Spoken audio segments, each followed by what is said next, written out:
Oh, we back. You feel me? Miss your dog. And today we got Aunt Glizzy and Fat Trel. This comes from off of Aunt Glizzy. He be getting on the internet talking crazy. He be talking crazy about everybody from DC. You know, he be talking this tough talk like he the only gangster out there and everybody else is soft and everybody else is just, all the rappers ain't on nothing and all this and that. And Fat Trel gonna explain where he's at with it. You feel me? Me and him, I ran into when me and Shy had problems. I ran into Ant one time. That was at Stadium, and he walked right past me. I walked right past him too. You know what I'm saying? It was nothing. It was nothing. Me and Ant never beefed. We actually got one song together. So me and him never beefed. He was never my op. All the little rumors that J-Mane asked me about him chasing Sosa out the city and all that, that was cap too. And I'm gonna leave it at that. That shit cap. So, and I'm the type of nigga that even if a nigga die, I never say what was done that night. You know what I'm saying? Because God rest my dog's soul, but the streets know. You get what I'm saying?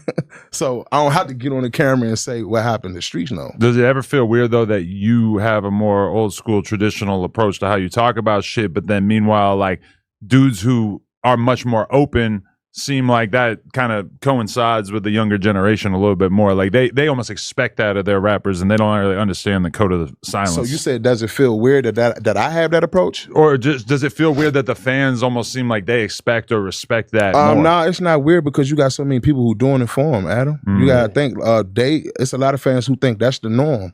Show me how gangster you is. Get on live, show me your gangster. Go on live and shoot a gun in traffic. Right. Put the bodies in emoji style in your caption. They think that's they think that's how you supposed to do. Record labels think that too. Right. Record labels really want that too. So, but I ain't mad at that. I'm under my own law. I've heard rumors about labels shelving artists who they signed, basically like wanting them to keep beefing with people, and then they don't want to do that. They want to make softer music, more woke music. Label puts them on the shelf. Put them on the shelf. Put them on the shelf. Man, look, at the end of the day, these people trying to maximize how once you sign this paperwork, I'm trying to get as much money out of you as I can. And these are the list of ways that I think I can get this money up out you. I need you to do everything on this list. You know what I'm saying? Yeah. And plus more. Because the record label's smart too. So it's a lot of things that they not gonna put on that list, but they want you to do it. They might tell you that in a room there's no cameras, no, you know what I'm saying? But exactly. Come on, man. No label wants to be seen telling you that you need to be making murder music in order for us to keep supporting your career. Exactly. But for sure, that's what's going on some of the time. Absolutely. That's the conversation for sure. So is that like a underlying vibe in conversations with labels sometimes, or has anyone ever actually said that to you specifically? I've heard that multiple times. And you know, me as a man, I can't agree with it. I can't get with it because I know how much a funeral costs. I know how much a lawyer costs for carrying a pistol without a license. I know how much a lawyer costs for vehicular manslaughter. I know how much a lawyer costs for assault with intent to kill, murder 1, murder 2. So in my eyes, in my mind, that's what I'm thinking about. You know what I'm saying? These record labels don't even come to your sentencing when you get sentenced. They might send a letter, and you're lucky to get a letter. You get what I'm saying? But they love you when you sign, give you this money, bring you into the office, let you meet the staff, pop bottles, put your name on the wall at the record label. But if you get sentenced to 46 months, they can't even show up and say, hey man, my artist is a good guy. He makes great music. These is the records that he sold. This is how much he gave back to the community on Thanksgiving and Christmas. They're not gonna do that. So come on, man. Why I'm gonna let you pimp me when I'm the pimp? You feel what I'm saying? Also, you have a big voice, and I mean, there's so much crazy shit coming out of the DMV in general. Like, in particular, one that like probably stood by a lot of people was when they saw the clip of No Savage getting into a shootout in the mall. Right. And when I think about somebody like you, I feel like you wouldn't necessarily be comfortable making a bunch of fucking straight up drill music knowing the consequences of that. Whereas when you're young, when you're 19, 20, chances are you haven't really been exposed to how the end result of all that. Absolutely. And, you know, when you're young, you also feel as though you got a lot to prove. You want your name to be the biggest name. You know what I'm saying? Me, I was always going around, flying around, f***ing the bitches. I was always posting 3, 4 bitches in my bed at night. This how I sleep. This how I woke up. Bitches in my living room stripping. I was living in LA. That's how my name was going up. You know what I'm saying? And the females that I was dealing with at the time, I ain't gonna say their names. Cause like I said, they grown and engaged and all type of shit.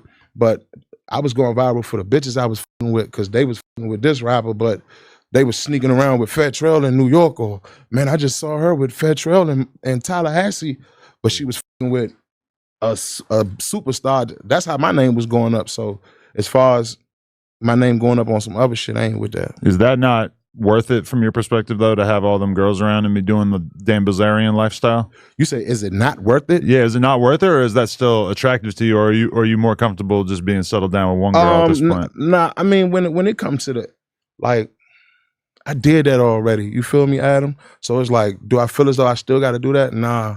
Bitches know what's up with Trel, the artist. You know what I'm saying? So my music now more so is like, I'm just letting you know that, look, I'm a grown man that just came home. I still love my trenches, but I want my youngers to do better. I'm paying a lot for appeal lawyers, and you know, funerals is back to back to back to back to back to back. And so that's what I'm on. So not even your own legal situations, but helping out your friends? Absolutely. Yeah, my responsibilities never stopped. And even when I went to prison, my responsibilities ain't stopped. Never. I don't think they ever will, because that's the type of heart I got. And the way I was raised, like, I'm from Northeast, so we real family oriented, you know what I'm saying? And dog need bruh just called out here, he asked for $50. Turkey just got off LOP, he need $150. Gino trying to get some shoes, he need $40. Such and such for this lawyer, such and such passed, man. They asked, can you put up a little bit on the funeral? Yeah. You know how that shit go. You know what I'm saying? Like, that's what I'm on in my responsibility. Those never stop. So while you was locked up, like, who was niggas that was looking out for you? Like, who could you call to send some money in your books? Like, any of the rappers that you was fucking with before? Looked out? Of course, Wale looked out for me. You know what I'm saying? My dog Squirrely. Y'all see it? You feel me? Pretty much Fat Trel on some like he on like, bro, let's just link and get down, bro. Like, this done went out of hand. You feel me? Like, let's just link up, you know what I'm saying? Scrap it out. And that could be that, you feel me? And we don't have to take it no further, you know what I mean? Or we can. But this is my whole thing, right? Me personally, I know for a fact, Aunt Glizzy's not about to fight nobody. I know that for a fact. Just from how he got in the ring with the Davey dude, and Davey put the beats on him, like, it wasn't even close. And then he got on the internet and was like, oh yeah, I did all that, and I made 20,000 just to get in the ring for 15 seconds or whatever, right? But I'm just saying, like, a person like that, he's not about to link up and really scrap. Like, that's what I'm saying. Like, so yeah, he do be talking about everybody. That's why I'm like, I kind of feel what Fat Trel said. Like, you see what he said? You're like, bro, you never were my op. We never had a problem. We never nothing. And then all of a sudden you get on here talking about I'm from Delaware and all this whole other shit. I'm not from, I don't know, Southeast or Northeast, wherever he's from. But, yeah, man, I'm like, Aunt Glizzy ain't about to do no scrapping, bro. He ain't about to do no scrapping. He's just trying to get paid on the internet, which I feel that too. But I'm not about to be, I'm not gonna be saying nothing about nobody that I don't actually feel. That is not actually my opinion, and if I'm not willing to stand on it. Like, that's one thing y'all gonna see from me on here all the time. I'm never gonna have no sympathy for no snitching. That's just who I am as a person. That has nothing to do with anything else, but who I am as a man, I will never have sympathy. I will never be cool with, or, you know, associate myself with anybody that got to do with any kind of telling in any form. You feel me? Because that is the type of shit that fucks up families. You feel me? Like, I'm cool on that. You feel me? Like a lot of people I know, people in my family, even my dad, my younger sister, my brother. You feel me? Like niggas get told on, bro, and that shit's fucked up because all them people had to take that time and do it like a gangster. So you feel me? Or take them charges and fight them and all that, like, bro, all over a nigga running his fucking mouth. So yeah, I'll never have sympathy for no snitch. So that you won't see me on here like, yeah, I might roast a nigga. Yeah, man, you got on big shoes, little pants. You know what I'm saying? Like I might roast a nigga, call a nigga a smoker or something.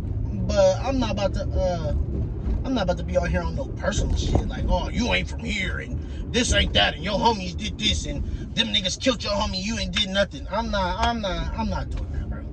I'm not doing that because if it don't involve me and mine, I'm like, you know. But I will give my opinion, and this is my opinion. I don't think Ant Glizzy on nothing. That's my opinion. I think he's just a internet nigga, just like me. You know what I'm saying? I'm a retired street nigga. Retired though. Retired. You feel me? But y'all let me know how y'all feel in them comments, man. Let me know. You feel me? It's your boy, man. I'm gone.